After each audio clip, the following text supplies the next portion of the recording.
What are the different comparisons? I hope the previous ones were good. It was able to provide you a good overview with different messaging options. So here, this is the messaging pattern. And now, what does the blog with the link below also provides details about this. So feel free to go and refer the blog and take the comparison. Where is each one applicable? First of all is messaging patterns.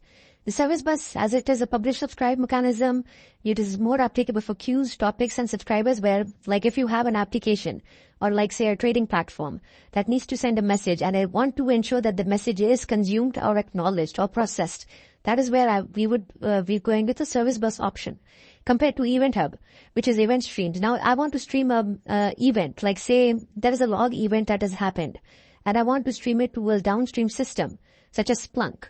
And that is where I will be having this log analytics workspace created and in turn sending out the events from the workspace to Splunk. That is where I could be using Event Hub. And not just that, there are many other big data scenarios where I could be using Event Hub. Where I will be using Event Grid, it's more of a reactive programming. Something has happened. I need to send out an event to someone to start a work or be notified of the action that has happened. What are the protocols supported? The service bus that supports AMQP 1.0. The HTTPS protocol, as well as the proprietary service bus messaging protocol. For Event Hub, it also supports AMQP 1.0, but HTTPS. And Event Grid, it's MQTT, version 3.1.1 and 5.0 protocols. IoT solutions use something is very popularly used as well as HTTP and HTTPS. What are the different specifications? Service bus, it supports JMS. It's a very popular and very old JMS specifications used by multiple messaging platforms such as TIBCO and every other platform that is there supports JMS. SOAP, right? Web services SOAP. I hope everybody knows SOAP. It's kind of now REST has taken over, but SOAP is still very popular. REST is obviously it's for the API standard and one of the specifications supports. The Event Hub, it supports Kafka, capture specification, and the REST API. Event Grid, it supports cloud events, which is where I put the link. What exactly is cloud events? It's kind of a standard specification coming up for multiple clouds to adhere to a standard events and avoid the reduction of complexity. What is the cost aspect? Service bus, as you saw, that to have a private endpoint, you will have to use a premium and you will have to pay a lot more for a premium, which is where in a non-cloud environment, you are better off going with a premium tier, with a standard tier compared to a premium tier. As well as one of the things that we had, and I'll create a separate video for that. In service bus, in a standard tier, you can't have customer managed key. And most of our customers, we say that you don't need a customer managed key. You're better with a cloud provided key you're going off. But please drop in a comment if you want to get into further details on that topic and I can go deeper. Event Hub, you could use the premium and dedicated option and it can get expensive, which is where you could again better off going with the standard or basic option. Event Grid, it has pretty much just two standards, basic and standard, and it is one of the cheapest options for any trigger to happen. So out of these three, if you have just a quick event to send out, you're better off using Event Grid compared to Event Hub. What are the different service tiers? I covered a lot before. It has basic, standard, premium. Event Hub, it has the same, but dedicated as well. Event Grid, it just supports basic and standard. What is the use case? For service bus, you're better off, it's an enterprise ESB platform where you require order delivery, and it's mainly for like say financial transactions or something where the message you require ordering, you require persistence, you require reliability. That is where you would be going with the ESB pattern, and in this case service bus fits that area. Event Hub, what is the different use cases for Event Hub? Big data, as I mentioned, where you have a monitoring of an application, you want to have the data monitor. That is what you would be having for telemetry ingestion and distributed data streaming as well.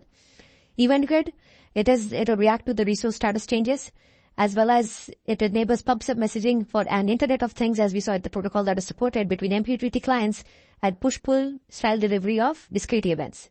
What is the throughput? Throughput, it is service bus. Is pretty good throughput, but it is not intended to be a streaming platform of that. It is meant to be a more reliable ESB platform. For a streaming platform, you go with Event Hub or Event Grid. So it is all obviously throughput is going to be lower than Event Hub, but again, it's a different product. I put it over here for the classification, but you shouldn't go about just making your architecture or tool decision just upon this line over here. Event Hub, it is intended for high streaming volume, and if anytime you need a high throughput, you'll never go wrong with an Event Hub. Event Grid, either dynamically scaled based on events, as you will also have a high throughput out here. It is backed by Azure. You will not go wrong with it. But again, if you want to have a log streaming, you will use Event Hub compared to Event Grid. What is the ordering? Service Bus supports first in, first out messaging. Event Hub, you are limited to the partitioning of the platform, the resource that you spin up.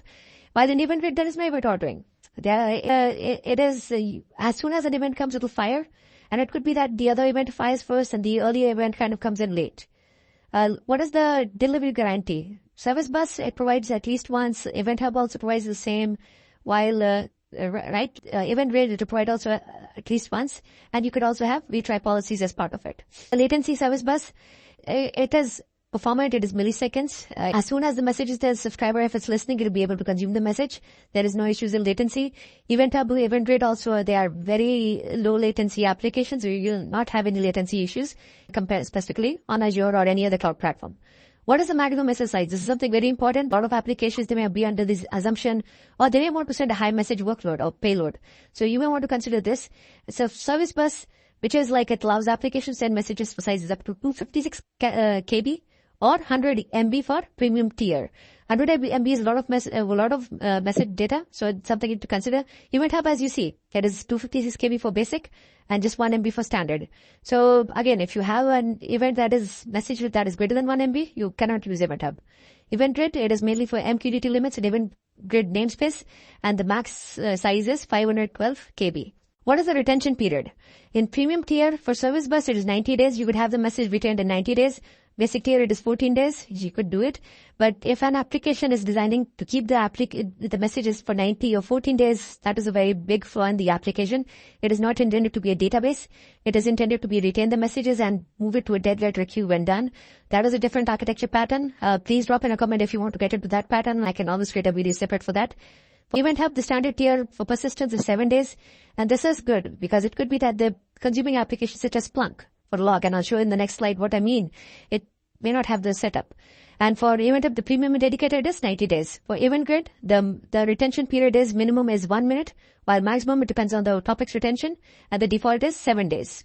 So now, I hope this provides a good use case on when to use which service. I'll now get into the architecture on how you can go about choosing each service, because it doesn't need to be that you just can use one. No, you can use all three together. And that is where I put together this diagram to help you and make you understand that how I can go about using all three. Now, say I have a hybrid application, which is an on-prem application, who needs to send a transaction information to cloud processing, and it needs to be asynchronous. I don't need to be a REST API. For that, I could just use an application. I could use the SDK API, Azure SDK API, and publish to Azure Service Bus. Once it is published, I have a function with subscribing to those messages, and it would be able to parse the message and persist the data to blob. Now, when the message is published to blob, I could have the data moving to a log analytics workspace. And once the log analytics workspace, I will have an option to configure the Event Hub, which will directly be able to send it to Splunk. And there is a very good integration between Event Hub and Splunk. I'll be able to send that from logs of the blob. As well as I could have an event grid here that it could say that as soon as the function is invoked, I need to do something else.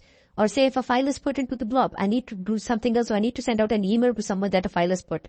That is when the event grid I could be using it for this. So I hope this video provides a good understanding on the different messaging options of Azure, when to use which one, and how you could use all three together as well. I'm not saying you should do it, but this is a use case that I'm showing here as a very valid use case. You could use all three services together to achieve the best architecture that an organization requires. I hope you all like this video. Please like, subscribe, share the video. Please contact us for any of your cloud requirements or cloud consulting requirements. We have decades of experience in cloud, and we can definitely help your organization take the right step in cloud. With that, thank you, and see you in the next video.